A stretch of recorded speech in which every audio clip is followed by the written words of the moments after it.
तो ब्रह्मा जी ने कहा एक उपाय है, एक उपाय है। बोले क्या? समुद्र मंथन हो, और उस समुद्र मंथन में देवताओं के साथ साथ दैत्य भी सहभागिता करेंगे, तो हे देवताओं तुम्हें समुद्र से अमृत प्राप्त होगा। बोले महाराज देवता कैसे, हम दैत्य हमारे साथ कैसे होंगे? तो कहा कभी कभी सिंह की भांति सिंह भी अपने कार्य की सिद्धि के निमित्त जैसे चूहे को मित्र बना लेता है, उस दोनों का मेल नहीं है। लेकिन चूहा जब सिंह एक जाल में फंस गया, और जाल में फंसने पर उसने एक चूहे को कहा कि मैं तुम्हें अपनी मित्रता करना चाहता हूं, उसको अपना मित्र बना लिया। तो ऐसे तुम भी मित्रता कर लो, दैत्यों से कहो हम तुम्हारे मित्र बनना चाहते हैं। तो कहा ठीक है। प्रस्ताव कौन लेकर जाए? तो भगवान स्वयं प्रस्ताव लेकर के गए। राजा बलि ने कहा ठीक है, हम समुद्र मंथन में सहभागिता करेंगे।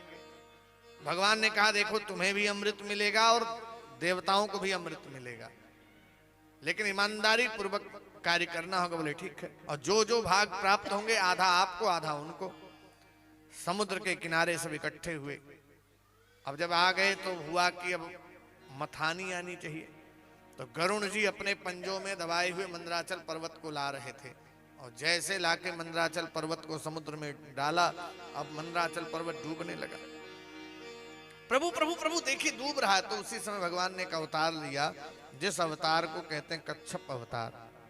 पीठ पर अपने धारण किया, अब रस्सी के रूप में वासुकी नाग ने लपेट लिया। तो दैत्य जो थे वो थे पूंछ की तरफ, देवता जो थे मुख की तरफ थे। थोड़ी देर तो मंथन चला, लेकिन थोड़ी देर बाद दैत्यों ने कहा सुनिए, हम पूंछ की तरफ नहीं रहेंगे, हम मुख की तरफ रहेंगे। कहा बदल लो। दोनों ने आपस में बदल लिया। बदलने के बाद देवता जो थे वो पूंछ की तरफ आ गए, दैत्य जो थे मुख की तरफ आ गए। थोड़ी देर तो बड़ा अच्छा लगा, लेकिन जैसे नागराज के शरीर में गर्मी बढ़ी, और गर्मी बढ़ने पर नागराज ने फुफकार मारना शुरू किया, तो ये तो थे काले काले और काले पड़ गए। लेकिन वहीं नागराज की गर्मी से वाष्प बनता और बादल बनकर के रिमझिम बरसात देवताओं पे होने लगा। देवता सुखी हो गए। इसीलिए शास्त्र कहता है बिना विचारे जो करे सो पाछे पछताए। अब समुद्र मंथन हो रहा था। मंथन होते होते प्रथम प्रकट हुआ विष। देवता कहें दैत्य पिएंगे, दैत्य कहें देवता पिएंगे। तो देवताओं ने कहा हम नहीं पिएंगे, दैत्यों ने कहा हम नहीं पिएंगे। तो नारायण से कहा बाबा आप पी लो। नारायण ने कहा सुनो, अमृत निकलेगा तो एक बार नहीं कहोगे कि आप भी पी लो, तब तो कहोगे हम पिएंगे, हम नहीं पिएंगे। तो अंत में देवताओं ने भगवान शिव की तरफ दृष्टि डाली और भाव से भगवान शिव की स्तुति की।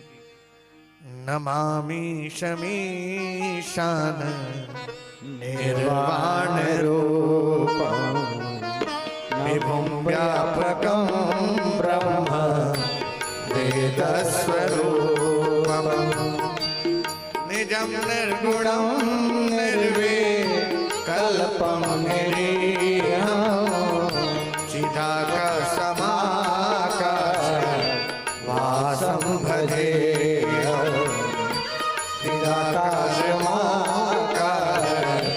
वासं भजेऽहं गिरा ज्ञान गोतीत मीशं गिरीशं करालं महाकाल कालं कृपालं नगर संसार पारं रतो।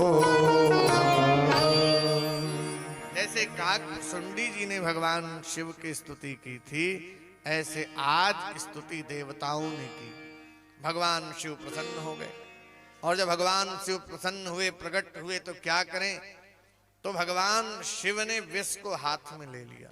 सोचा कि इसे जीभ पर रखेंगे, जीभ तो हमेशा राम नाम रटती रहती है, मेरा राम नाम विषरूपी नहीं हो सकता। हृदय में राम जी विराजमान है, वहां भी नहीं रख सकता, तो कहां रखें? सो उसी समय उस विष को कंठ में स्थान दिया और भगवान शिव नीलकंठेश्वर हो गए। देखिए क्रमवत श्री रंभा विषवारुणी अमीय शंख गजराज धनुष कल्पतरु वैद्यमणि कामधेनु शशिबाज। अनेक प्रकार के रत्न प्रकट हुए, अंत में प्रकट हुआ अमृत। तो धन्वंतरी कुमार जैसे अमृत लेकर के आए, झट से दैत्यों ने छीन लिया। उनसे जो प्रबल दैत्य थे वो उनसे छीन ले, उनसे जो प्रबल दैत्य थे वो उनसे छीन ले, उनसे जो प्रबल थे वो उनसे छीन ले। अब छीना झपटी चलने लगी। तो फिर देवताओं की दृष्टि नारायण पे गई। बोले प्रभु अमृत गया।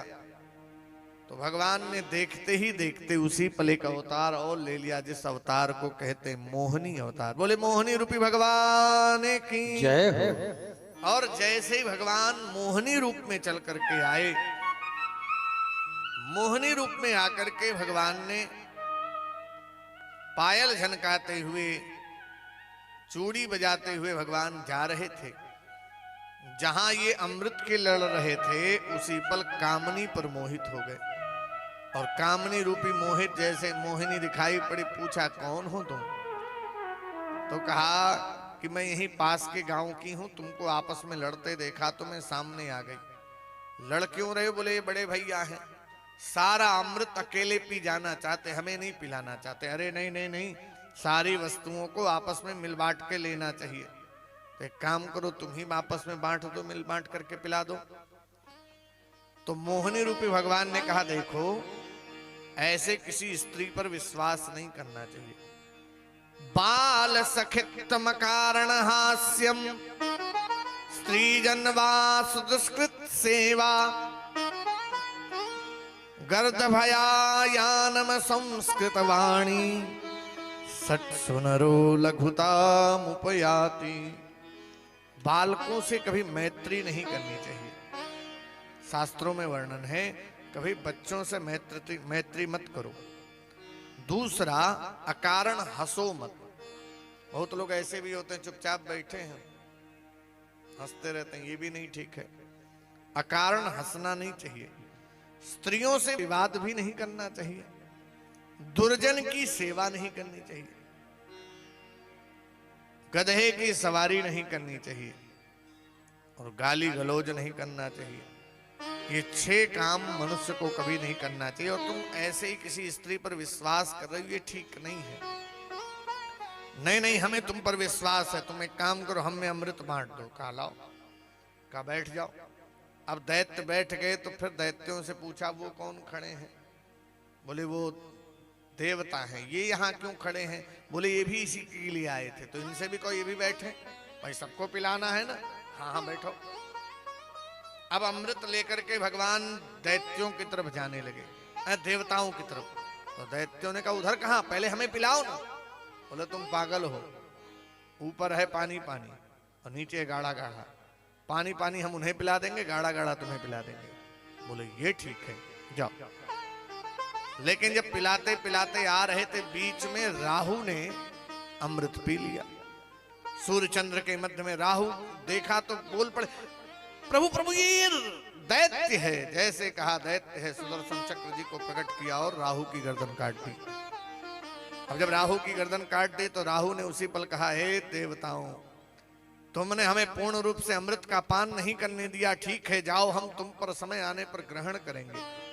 तो सूर्य और चंद्र दोनों पर ग्रहण की स्थिति उत्पन्न होती है। अब दैत्यों को पता चल गया कि ये जो मोहिनी रूप में आया है नारायण है, मारो इसे। अब पीछे पीछे सब दौड़े, आगे आगे भगवान भागे, कहीं साड़ी छूटी, कहीं बिंदी छूटा, अपने रूप में भगवान हो गए। अब जब भगवान अपने रूप में हो गए, कहीं साड़ी छूटी, कहीं बिंदी छूटी, अब पुनः युद्ध प्रारंभ हुआ। उस युद्ध में दैत्य हारने लगे, क्योंकि सामने से नारायण भी सहायतार्थ आ गए। तो हुआ क्यों ना हम भगवान शिव को अपना बना ले, अपने पक्ष में ले आवे। तो भगवान शिव के पास जब जा रहे थे तो धीरे से आंख बंद करके नारायण ने पूछा, प्रभु आओगे क्या सामने? बोले प्रभु एक उपाय है, नहीं आऊंगा। बोले क्या?